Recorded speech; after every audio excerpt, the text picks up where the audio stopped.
Welcome to the first interview on D5 football. You may have heard of D4D4 football. That's what James does. He does a lot of stuff on there. This is going to be covering National League. You may have seen some stuff on Twitter. This week we're joined by Jeff King of Halifax. How are you doing? I'm not too bad, thank you. Yourself? Yeah, I mean, you're the first one we've had on here, so I think that's something you might want to put on your CV. Sort of proud thing. So, for those who are not familiar with D4D4, not familiar what we do, we cover D4D4 covers League One and League Two. We're covering sort of National League, and we're gonna, go through career in sort of non-league and all that type of thing, up to Halifax now, and have a talk about the future sort of next season, and also sort of the current situation everyone's in at the moment. And at the end, we're going to take some questions from what we put out on Twitter earlier. So, I guess first thing to start, how did you get into football? Was it just playing in school with your mates? Yeah, it's sort of just been a family thing, I've got two elder brothers, and my family, my dad and my uncles and stuff were banging into the football, and it's sort of just something that was bred into me from a young age, and then always played it in schools, after school till late at night, majority of the time. But yeah, it was just sort of bred into me from a young age. When was the, I might like I said, playing at school, playing with your mates, what was the point where you thought, if any, where you were like, oh, I'm actually sort of quite good, this might be something that's potentially a career? Was there ever a point of that? No, I've always, I'm quite confident in myself. I've always thought from a young age, I'm a good player, and I've got a chance. But at a young age, you don't realise the slim chances of actually making it as a footballer, regardless whether that's at the highest level or even in a semi-pro level. So probably I'd say when I got to about 15, 16, I felt like I started kicking on a little bit more, and my development come, and I started going into more of a man, if you like. And then that was when I started to realise that I could mix it with the top players, like. Was I guess it's that's sort of the age when, usually, and I remember this, I was never any good at football at school, but you sort of got the lads who were sort of younger than that, talking sort of even sort of primary school, where they were good, not because of that, because of football, but because they just developed sort of puberty-wise, they grew taller, they grew faster, and then it sort of changed a bit where everyone got up to sort of more of a level playing field, and then it was sort of more sort of technical type of thing. Was that sort of like what you were seeing, is that it was sort of like everyone, maybe other lads had the advantage, that type of thing? There was a lot of players and friends of mine as well who, at a young age, they were playing for top academies, like they were at Liverpool's, Man United, and they were a lot more developed than myself and other lads around us. But as we all sort of got to 15, 16, pushing maybe 17, people started catching up to them, and majority of them have actually ended up stopped playing now and don't really do much involved in football, whereas the lads who've sort of developed late, including myself, have seemed to kick on a bit more and started making a bit of a career out the game. So that's sort of, you talked about academies. What was your sort of, I'm guessing obviously you move about teams a lot, it's obviously not as fixed, kind of sort of before sort of 18, 16, that type of thing, growing up, how did you, because it's obviously, you said your first club sort of Altrincham, how did you get to that point? So when I was about, I think I was about 10, I ended up signing for Wigan. And I was at Wigan for about 2 years. And things didn't pan out as planned. Like in academies, anything kind of sort of happen. And I got released. So I just went to play back Sunday League with my friends. And then I got to about 15, 16. I ended up signing for Runcorn Town. Under 18 squad, I think it was. And we played Altrincham in the FA Youth Cup, and we got beat 5-4, but I done really well. And the Altrincham 18s manager come up to me and asked me to come up to Altrincham training one Tuesday night. So obviously I just headed up to Altrincham, done okay, and I ended up signing for Altrincham under 18s, but with the plans of sort of going kicking on into their first team if possible. And within probably 2 or 3 months, I was in and around the Altrincham first team squad. At the time, we were in the Conference North, Weren't playing much games, but sort of getting a feel at 16 what it was like to be around men sort of thing and play and train with men.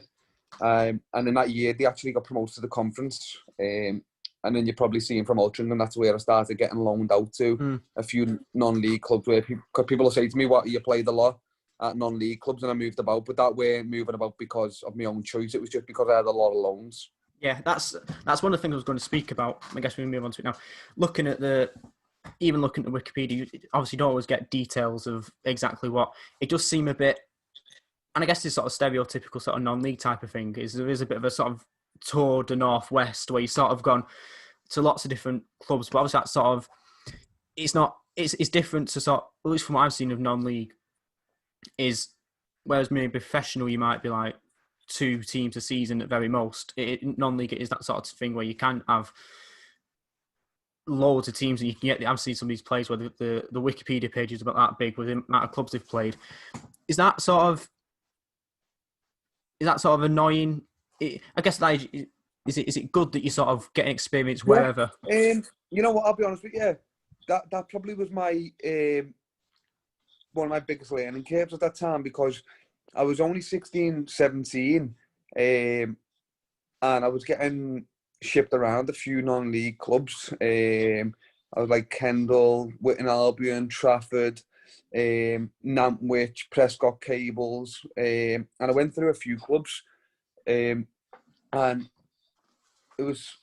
had to be confident in myself, because I was walking around into different changing rooms, into different groups of lads. So I had to sort of adapt and just be as confident as I could. Because if I would have went in my shell, I could have come out the other way where I didn't really get nothing out of it, you know. And I think that was a massive learning curve, getting used to what the men's changing room was actually like on a Saturday, regardless of the level, you know, what the mentality was like. So I thought, yeah, that was a good time for me.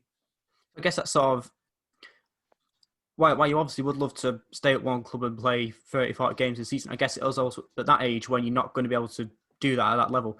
It is good to sort of have a dip in and dip out, sort of get what this manager's like, play with this captain, and get this sort of variety. So you pick up the best bits and stuff that I've learning from different players and stuff. I guess was that what you were looking back? Is that what happened? Yeah, and I feel like in that time I made some good contacts, some good friends, some people who have helped me along the way, and learned a lot of things off players. You know, I played with a good few players in the Evo Stick Prem who I'd played in the league. I'd played high conference, and you could see the ability they had and the reason why they're not there no more. So I sort of learnt off them of what mistakes they made to make them drop, which helped me in the future, which I haven't made up to now. No silly mistakes what they might have done. So yeah, it was good to be around different types of players, different personalities at such a young age. And so the way I've sort of categorised it, there's sort of 3 different spells, I think, of 3 categories I put it in. You sort of your early years in non-league, bouncing about different experiences, Bolton stepping up sort of professional level, and sort of FC United loan, St Mirren, and sort of now Halifax. Would you sort of separate into those 3 categories of different sort of periods? And obviously the third period now being next season and going forward, hopefully sort of I imagine sort of playing more games. Yeah, well, obviously Bolton was just a crazy time for me in terms of it was just come out of nowhere sort of thing. And St Mirren, we didn't go as planned, which you might come on to that a bit more later. But Halifax last year and this year with the ambition I seen the club had, which was a massive decision when I signed there. The main thing for me on a personal level was I've got to play games. Regardless of position, I've got to be playing games, and I think I played close to 35 games last season. And obviously we lost a lot of games with the COVID. So it was a successful season, and hopefully the same again next season. Yeah, I think it's 31. It says here, so round about right. And I guess that's sort of, would it be correct saying that's sort of your first, well, I would say first sort of full season in terms of it was like. Whereas it might be like, oh, I don't know if I'm going to be here for within next 10 games, where this was like one, yeah, I'm sort of, you're getting into the part of like, yeah, I know I'm going to be playing on a regular basis, if not every game. Yeah, well, I got that feeling just from the gaffer himself. You know, he's honest, and he told me that the squad's very small, and I'm going to be playing a lot of games. So I knew from the get go sort of thing that I was going to be involved a lot. And like I said, it was successful, and hopefully, long may it continue. Yeah, well, we can move on to sort of Pete Wild and all that sort of, you know, he's a little sort of revolution at Halifax now. Bolton, it's well documented what's happened with them over lots of problems. And you said as well, it was a bit sort of, they had problems as well. You signed up there. When you were joining, what was your, obviously it was 4 years ago, what was your sort of thinking of, obviously big step up, what was your sort of thinking of what you wanted to do with them? Well, like I said, it come from nowhere. I come from Sunday League level and Evo Stick level at that time, and just got asked to come in for a trial to want to see what I'm about. And anything what was going on behind the scenes at Bolton didn't have an effect on what my goal was. You know, I was thinking I've just got to get a professional contract here. So regardless whether there was transfer embargoes, people weren't getting paid, point deductions, anything, I was more just focused on myself because I knew this point could sort of be a turning point in my career. So yeah, I went in with a clear mind, and I really enjoyed my time at Bolton. We had a great under-23 squad and a great manager and assistant. So yeah, I'm grateful for sort of what they've done for me. I guess also maybe this is, obviously no one wants to see what happened at Bolton to happen to any club, but it's a sort of a part of you where it's like, if they're not going to be able to bring in the top quality players, or if there's going to be some kind of, well, the team's not, it's sort of a, you've almost sort of a, or sort of, in terms of moving to the first team, sort of maybe obviously didn't happen, obviously, but you might be thinking, well, if you do need me, if you can't sign any sort of professionals who've been there and done it, that I might then get a chance and move on. Is that what you're sort of thinking? Yeah, well, I'll be honest with you, and probably not a lot of people know this, and it's probably good to say it in the interview. When Bolton were actually in League One, the year they got the promotion, I always remember I was travelling into training, and I got a phone call off the club secretary, and he actually said to me the gaffer wanted to put me in the squad for the game tomorrow against Bradford. It was. We're just waiting on clarification from the FA because of our transfer embargo. So I trained that day with the first team, and Friday night I got a phone call saying that the FA have declined me from being a first team player because of the embargo. So I always knew I was like that Bolton. I had a chance, but it was just the case of the squad. I think it was allowed a 25-man squad, and he wanted to make it 26 for me. And the FA being the FA, decline me. Yeah. That would have been, what, just having to think now, season going, that would have been 16, 17, would I be correct? With my knowledge of League One. Yeah, it would have been, wouldn't it? Yeah. Bradford, they were quite good then, I think, if I remember. Up near the playoffs, that would have been whether or not you would have been involved in terms of actually playing, being involved in some kind of way, even just hanging around in the squad or whatever, for that big game would have been, I imagine, quite good for you. Yeah, it would have just been an eye-opener. You know, like I said, I played around a lot of changing rooms, but not at the level of Bolton. You know, Bolton are a massive club. And Bradford, it was Bradford away from, you know, when they get a lot of fans, it would have just been a good experience to see what it's like to be in an away game in front of a lot of fans, how things work. And like I said, it was not meant to be because the FA declined me, but that was a period where I knew I was starting to get a chance. You did get a chance, correct, in the League Cup against West Ham at what we call London Stadium now, isn't it? That's what it's called. Yeah. What was? I think was it sub you came on? Was it? Or was you? How much did you play? So I travelled up with the squad to London, and then the morning of the game we trained. And the assistant manager pulled me and said, "You're going to start. You're going to be on set pieces. Blah blah blah blah." So obviously I was a bit shocked. I couldn't believe it. And the game, I think I played those 80 minutes, which was obviously an unbelievable experience, something I'll never ever forget. There was like 35,000 fans there. There was top players on the pitch. Mark Noble, Hernandez, a lot of good name players. And then the following week, I actually made my debut in the league against Bristol City away.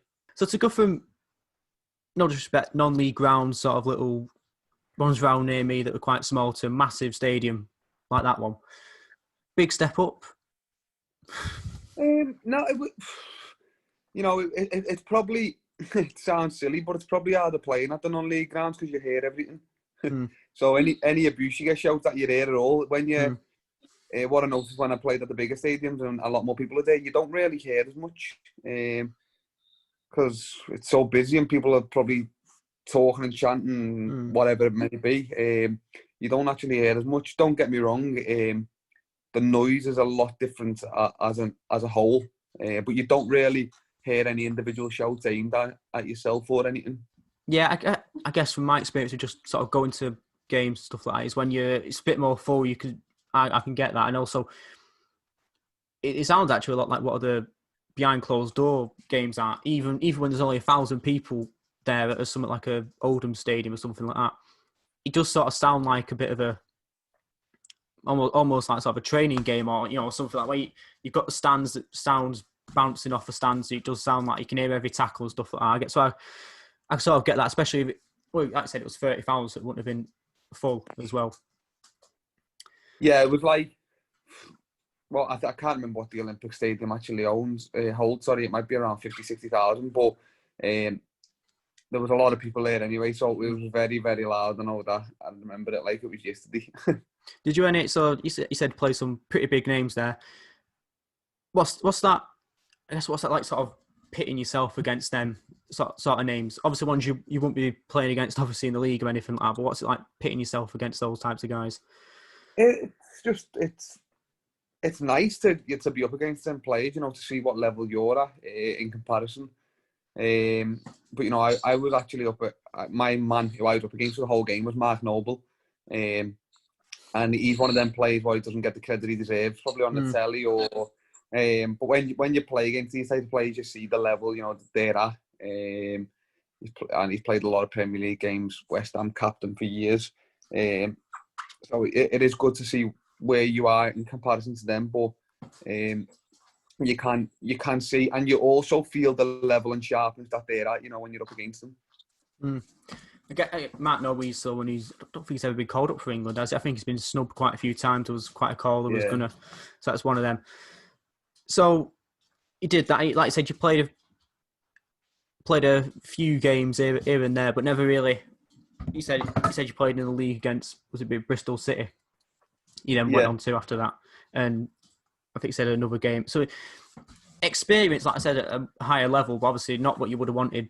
You would have liked to have, sort of, I imagine, even something like we see sometimes where the players, they get maybe a 10-game run or something like that, and even if they don't get back to that level, they learn so much from that. Yeah. But you had a loan spell at FC United of Manchester. How did that come about? So basically, I actually got a red card for the under-23s, and I got banned from all football. So that was first team under-23s in the league, but it's different regulations for non-league. So I knew this off my own back, so I just went round to the first team manager and the 23s manager, and I said, look, I don't want to be running every day after training to keep fit. Can I not just go on loan to like non-league and play loads of games while I'm banned? And they loved that. They were buzzing with the decision that I'd made off my own back to sort of go and get minutes and play while I'm banned at that level. So FC United come about through the under-23s manager. He spoke to them and they said, yeah, we'll take him for a month. And that was, honestly, I could never speak a bad word about that club. Great set of fans, great people. Just the way the club's run, the atmosphere at games. Honestly, it's an amazing club. I was going to ask you about that. I mean, I've been down to a few games down there, and it is sort of a bit different because in terms of the way the club's run, it's sort of fans first, that type of thing, that type of where they do it a bit differently. Is that something you? Is that something you sort of obviously you'll know about it? Was that something you're aware of when you're actually going playing or or whatever, going to away games at the? Obviously, I imagine clubs a bit bigger than sort of other clubs maybe at that level. Yeah, Is that something you're aware of? I knew from previous experience when I played in non-league, FC United were just coming up and making a bit of a name for themselves.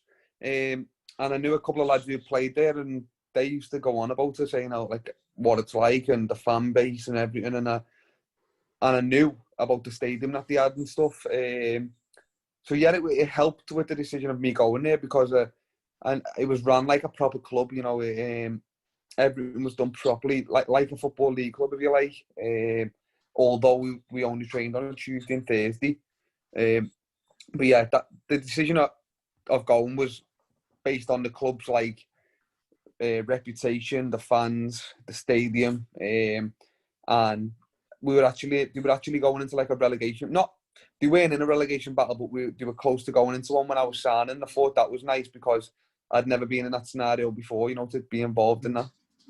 I think I had a look. They were down near the bottom and then got relegated the season after that. I knew they got relegated around about that time because I think that would have been the first relegation they ever had. So that was, I guess, a bit unique for their fans. Obviously, used to sort of winning every season and stuff like that. You scored a hat trick in your last game. Would I be right for them? Yeah. That's, I mean, for anyone that's good. But what was that? It was a bit different, I imagine. Yeah, I've always scored goals, well, usually apart from last season. But I've never really been a hat-trick man. So yeah, it was nice. It was a nice feeling. Something I'd never really felt before at that level. And yeah, I feel at the club at the time, my confidence was through the roof. Everyone made me feel welcome, and I felt like I was wanted at FC United when I was there. So that was probably partly down to the club and the fans. Yeah. Was that something you were thinking? Obviously, you won't stay at Bolton. Obviously, would have been end of that season. You left Bolton. Was you any point thinking I could make this permanent or anything like that with them because of how much you liked it?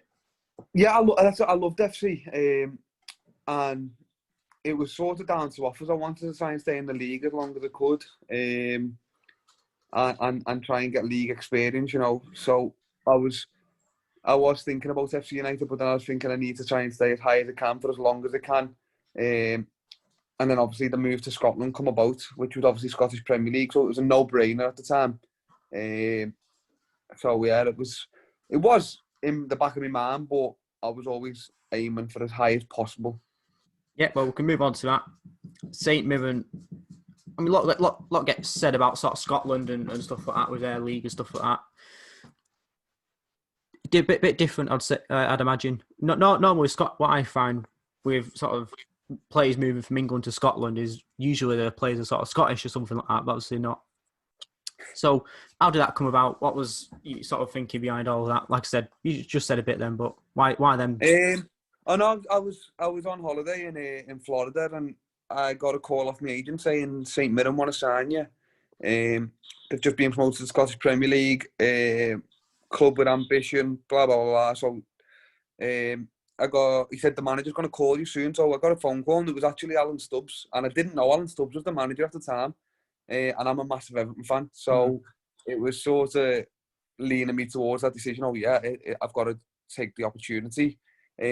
So I said when I was back, I'll come back in the next day, and yeah, went to Scotland the day I got home, and yeah, signed the paperwork, and I was a St Mirren player. So 2-year deal you signed there, but obviously you didn't quite go that way because you left after about, was it maybe 6 months in January you left? Yeah, it was. Well, I'll keep it short and sweet. Basically, Alan Stubbs had brought me in, and then after about maybe 2 months, he actually got sacked. And the new manager who come in got told by the board above him, if you want your own players, you're going to have to get rid of Alan Stubbs as players. So without seeing us train or anything, he just come into us. There was like 8 of us, I think, who had just been signed. And he said, you're not my player. You're never going to play for me. You're going to train with the reserves. You're going to eat on your own. you're not allowed around the first team, lads. You're getting moved to the reserve changing room. Made it like a hostile place to be, which obviously you don't enjoy. And being on a 2-year deal, all of us said we're not budging nowhere until you give us what we deserve. So obviously we come to an agreement, and that was the end of St Mirren basically. I mean, I can get it. Managers want their own players. I understand that. Sounds a bit, I don't know, maybe this is sort of the normal thing for every club. That sounds a bit harsh to me, sort of what would be sort of bullying type of thing. But I guess that's just sort of, there's not much you can do. Yeah, no, that's what people don't realise probably, and that's going on at many clubs across the world. And that happens at football. You know, it's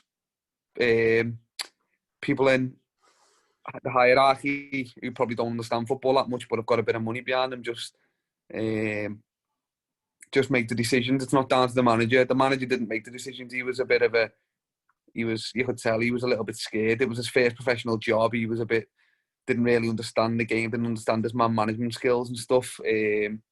So when he come in, he was just sort of panicking and just said, "Oh, you're not going to play for me. Like you have to go now and stuff." Instead of giving us the option of training, seeing what we're about. If you don't like us, then you just don't like us. That's fine. But there was no option to train. It was literally you're never going to train with me ever. So yeah. I like I said, you won't be the only one. I mean, from what I've seen, that you hear about these stories and sort of people. What usually happens, I guess, is good for you is that player leaves the club, gets another club, and generally goes on to do quite well. You know what I mean? What's that saying? Sort of like bad experiences make you better type of thing. Is that what you think? Yeah. No. I've learned a lot from that because I'll choose me friends and I'll choose my enemies at a lot of clubs now because not so much at Halifax because I get on with everyone, but when I went to Scotland there was a feel for the Scottish lads didn't like the English lads. So yeah, it was sort of it was hostile from the off really. There weren't no arguing, there weren't no trouble. It was just they had their table and the English lads sort of had their table. What you just said there about sort of a Scottish table, English, it sounds a bit like what happened with England. You know, when they'd go, when they'd trade, sort of the golden generation of England, when you'd have a Man United table, Chelsea table, that type of thing. I guess it's not sort of good for sort of squad unity, if you like. I guess it's sort of a similar thing there. Yeah. It's not good, is it? It's not needed, really. There's no need to have a divide in any team. But yeah, that's what I felt in Scotland. And I've got other friends who play in Scotland now who feel the same way. So yeah, not all of that Scottish lads are against the English, but you got to feel a lot of them don't like the English, obviously, because we're coming to Scotland to take their share, if you like. I guess that. Yeah, I guess that's sort of one. Like I guess it's always good for sort of players to sort of branch out for something different. I mean, like I said about England and obviously much higher level, sort of national team level, when it's like they've always talked about players who need to go abroad to experience a different sort of culture, a different sort of footballing culture. And that's what we're seeing now with sort of Sancho and those types of guys who are going abroad, which I guess can only help sort of the national team. I guess, obviously, no down near bottom, obviously, or lower down. I guess it's sort of good for you getting a different sort of perspective. Like a bit like non-league, you get the different non-league guys. Scotland, you get a bit of a different perspective that'll help you. So you left St Mirren and sort of had a bit of a 9-month spell of not being at a club. Well, would that be like your first time having that type of long spell off football? Well, to be honest, when I left St Mirren, I actually come straight back, and I trained with Morecambe from literally a week from when I got back till the end of the season. Jim Bentley was the manager at Morecambe, and he said to me, "Yeah, come in and train with us. You're more than welcome to keep fit and do what you've got to do." So I was basically still involved in the game. I just weren't playing, obviously, minutes. But yeah, I weren't actually out the game. People probably look at that and think, "Oh, you weren't doing it for 6 months." But I was actually training full time, like I would be anywhere else. Yeah, I guess it's one of those, they don't get documented, because at my point, looking at it, I was like, I was sort of, I mean, I don't think you were going to sit down sort of eating bloody ice cream every day, but sometimes, like I said, you've got a mate or someone who's going to give you a club to train with for a bit, maybe a contract after that if you're lucky or whatever, or sometimes it is literally, right, I've got to go down the gym yourself and do it, always plan your own routine or whatever. Is that something you've ever really had to sort of do, that sort of responsibility, or has it always been?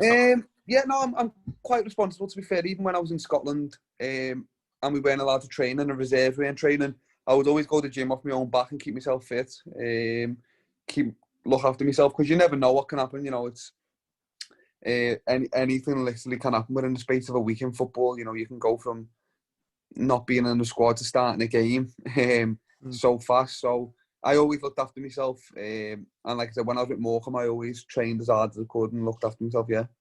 Yeah. After that, then, so you sort of left Morecambe training. Obviously, you got favour from Morecambe, went to Halifax. Now, that's, if I'm correct, there would have been, and I can't remember, I think his name, first name was Jamie, was the manager or something. I can't remember his second name. And then Jamie Fullerton. That's it.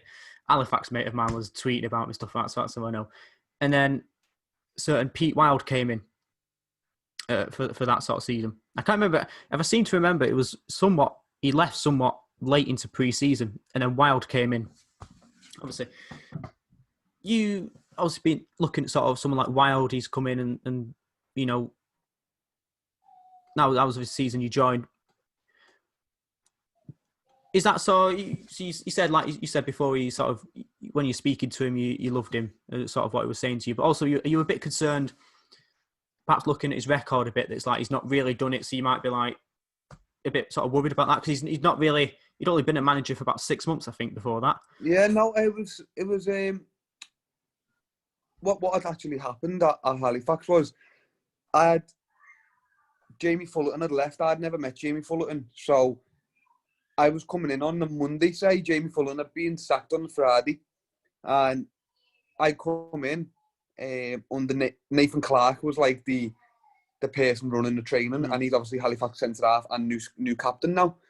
And he said to me, "Yeah, you're more than welcome to come and train with us, and we'll see what sort of happening." And the day I come in, Pete Wild actually got the Halifax job, so he was in that day. So I come in as a trialist, but sort of he hadn't seen no one else at the time as well, so it was like a fresh start. And I'd obviously knew the gaffer was from his time at Oldham, and sort of some of his achievements when he was at Oldham, and I knew he was liked, and people who had played under him at Oldham had told me he's a good person and he's honest, and I like him.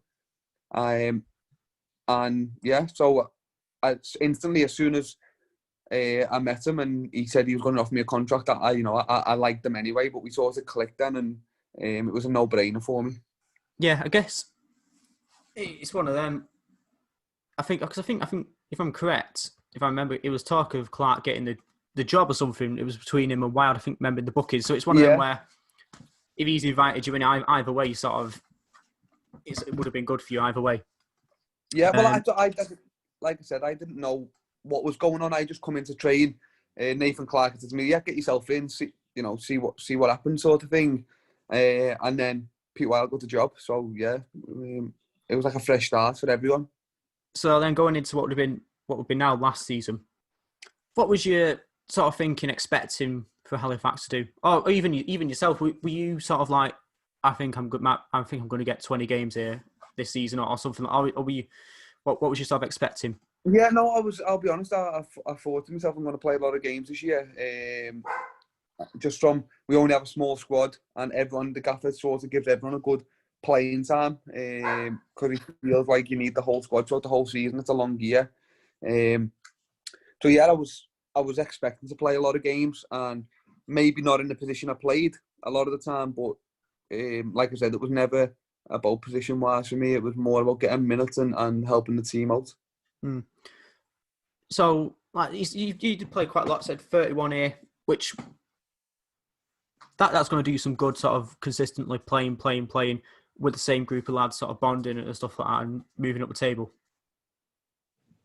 Yeah, well, the lads who we had, we had a great team, but we had an amazing dressing room. The lads who we had, we had a great mix of different personalities. We had some good experienced lads in there, but then we also had some young lads who were hungry, including myself.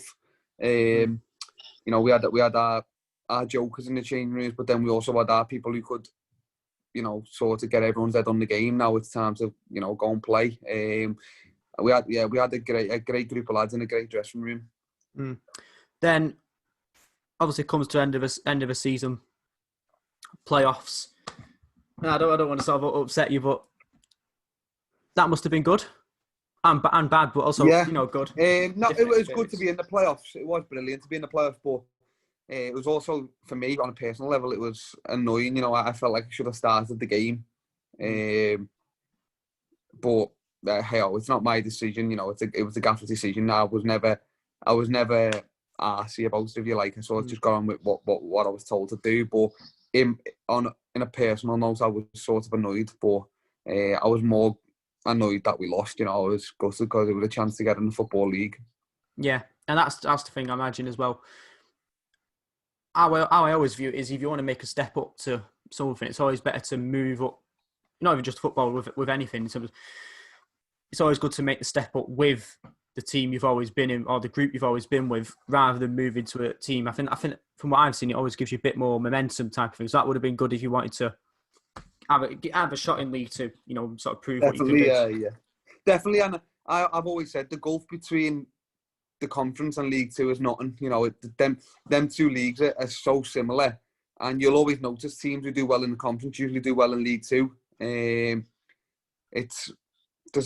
I feel like if we would have went up, we would have had another chance of, not saying go up again, but we would have been comfortable, we would have been able to hold our own and definitely be able to stay in that league, and then have a sort of foundation to build on.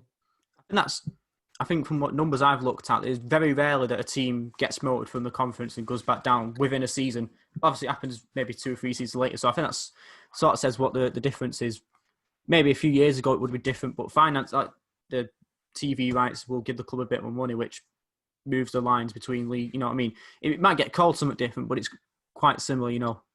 Yeah, so but no. Yeah, I agree with what you're saying. Yeah, there's the TV money, BT Sport and stuff. Now I think the conference actually gets televised more than League Two. I mean, through BT. I know that as I was supporting a League Two team, is that it's very rare that a League Two team gets put on TV. I mean, the only time it is playoffs, or if there's a big player, so Oldham, or we'll put Paul Scholes on telly. That's the only time it ever really gets put on. So I'm not I wish League Two would have their own sort of TV rights deal. I'd happily have bloody ESPN or someone like that have their own TV rights, and then the clubs can actually get some exposure and actually get some money, or even let the clubs do their own stuff like that, which will let them do better. So, that season, I might as well ask you. You spoke about sort of the gulf between League Two, National League. Barrow have gone up, Harrogate have gone up. What do you think they can do next season from what you've sort of seen from them? I'll be honest. I think obviously over the season the league doesn't lie, but I think being on Harrogate are a better side than Barrow. Harrogate suit the league what they've gone into, and they suited our league. What they do, the physical, fit, strong, powerful. They know how to win a game. So yeah, I do believe Harrogate have got definitely another chance of going again. I think. Barrow, I don't know much about now because obviously they changed manager, they're going to do different things. But I do believe Harrogate have got definitely another chance to go again. That's one. I think they've been on a bit of a rise recently, because I think they've only been in the conference for 2-3 years or something like that, and before that was Conference North. So it's a bit of that's something we're seeing. Fylde obviously didn't go up and they got relegated, but they were sort of, their whole thing was, we're going to get sort of Football League, and for many years they were very close to it from rising up, and I think that's sort of what we're seeing. A lot of League Two clubs should be scared, and I think that perhaps they might be a comfortable League Two club now for 10 past 10 years, but they could become a proper non-league team next season. Then Halifax, what you sort of sort of Halifax next season, but also sort of the future in general. What you sort of in your head? You're still young, not old or anything, but what you're sort of thinking of what you can do, perhaps. Is there a goal, like a league or something like that you want to play in? Not on a personal level, do you mean? It's a well, it can be, like I said, you always want to, I think it's always good to get promoted with your team, like I said before. But I mean, you must be sort of thinking, if I can play here, then perhaps, we might move I imagine you're sort of thinking like that. Even either as a personal or as with your team. No, on a personal note, obviously it's massive this year. I play games again. I need to be playing 30+ games. I need to be keeping on top of my assists. I need to score goals this year. And as a team goal, we want to at least get the playoffs again, minimum. That's a minimum requirement this year, the playoffs. With the squad we've got, the gaffer's made some great signings this year, as you've probably seen yourself. I feel like we've got a right chance of going at it full pelt again. So minimum requirement, like I said, has got to be playoffs.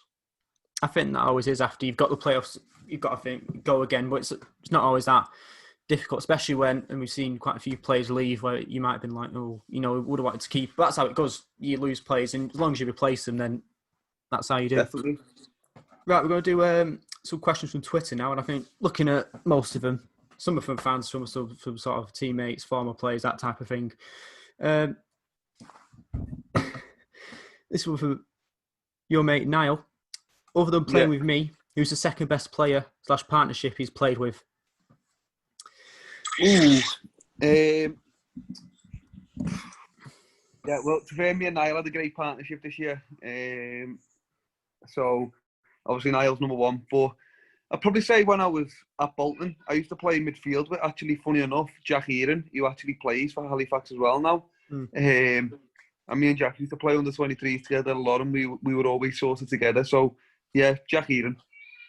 There we go.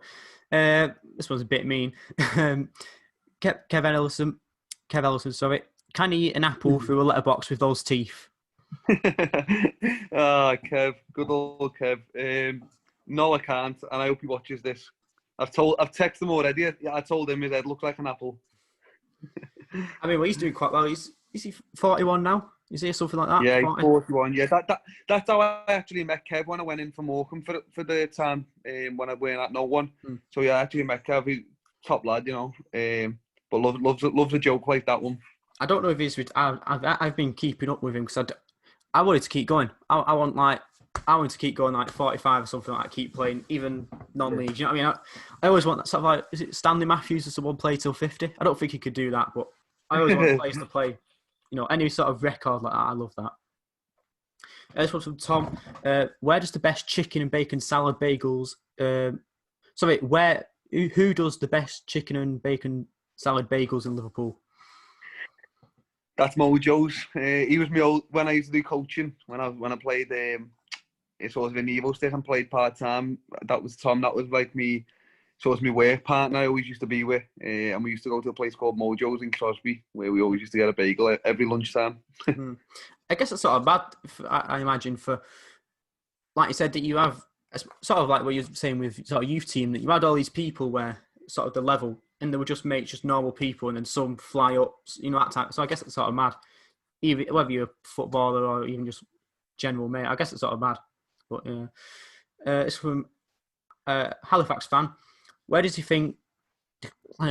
Does he think this is our season? So he's asking. Yeah, like I said earlier on in the interview, it's minimum requirements is the playoffs, and that's why I say that. That's why I make them like the minimum.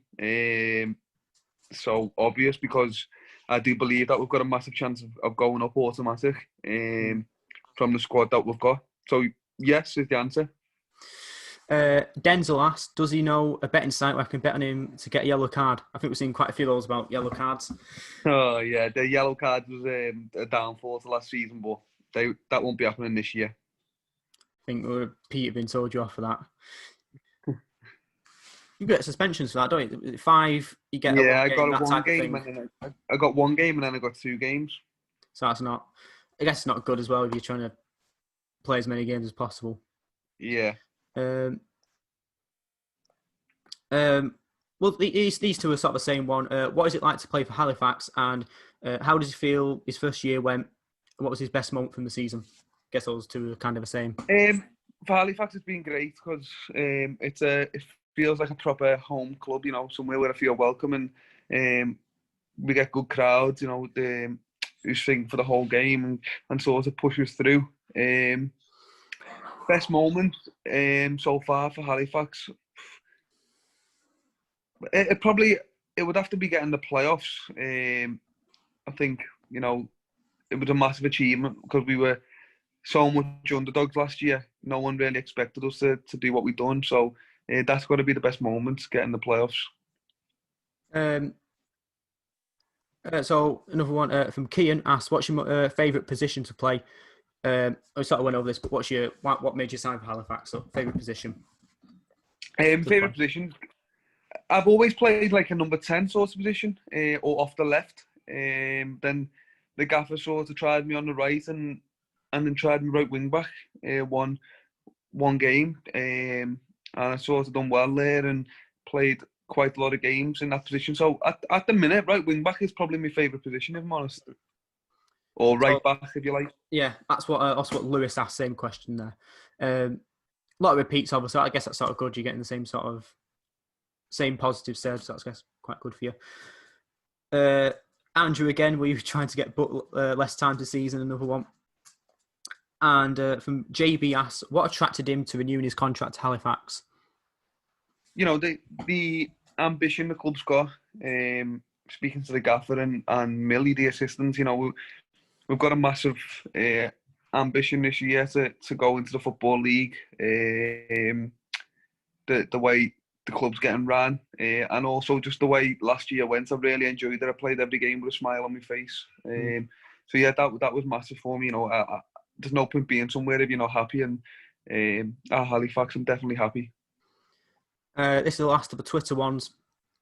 I think it's another sort of jokey one, someone winding you up. How much to lease the Mercedes C-Class for 2 years with no deposit? What's that all about? You been splashing the cash or something, or what? No, I actually, beside on the side of football, I actually like sort of sell cars. Oh, right. So that's just one of the lads, Danny Williams, trying to get a laugh and a joke out of me. So he's definitely not getting no deals off me. I guess it's sort of good then. It's not bad football having a bit of a profile, bit of doing stuff. I see a lot of that where they're sort of selling stuff and stuff like that, where they're doing these little deals. You know, use my code, you get 10% off. So I guess it's all. It's short career, and so might as well make money while you can, while you've got the influence or whatever. Definitely, 100%. So to end it off, we've got some little quick fire ones. Best player you've ever played with? Best player I've played with? Yeah, on your team. Ooh. Wow. Sorry, if Gary you forget Medine. names. Gary Medine for Bolton. Bolton. He's was his nickname Washing Machine or something like that? Was that it? Was that his? Yeah. That was Washing him. Machine. I think I remember when he played against Oldham or something. I think he might have. A lot of their Bolton fans sort of trying to wind up the older fans and stuff like that. Best player, I think you've probably said it before. Played against, I guess that would be one of the West Ham lot, I imagine. It was actually Arnautovic.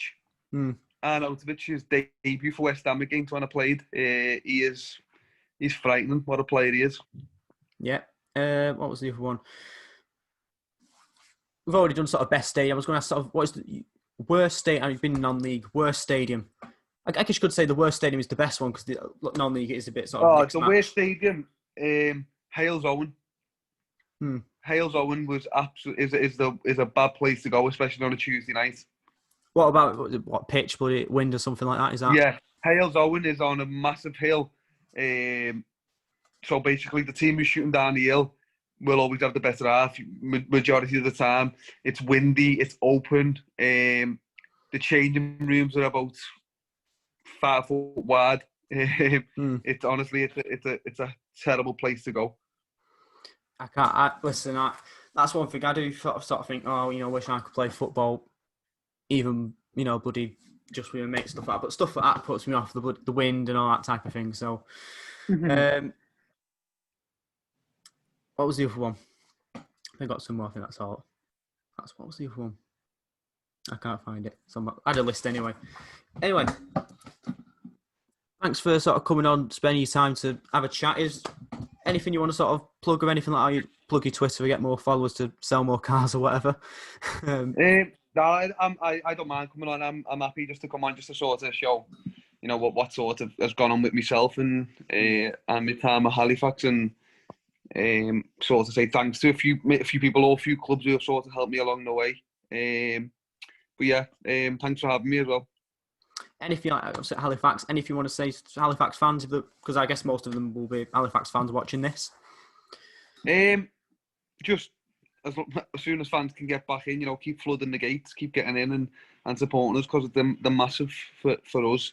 Because there's no easy game in the conference, so I feel like the more fans we get in for home games, the difficult it makes more difficult for the away team, and the easier for us. So if they can keep flooding the gates as soon as they're allowed in. Yeah, there we go. Thanks for coming on. Appreciate it, and hope you do well for next season and rest of your career. Cheers, top man. Thanks for having me.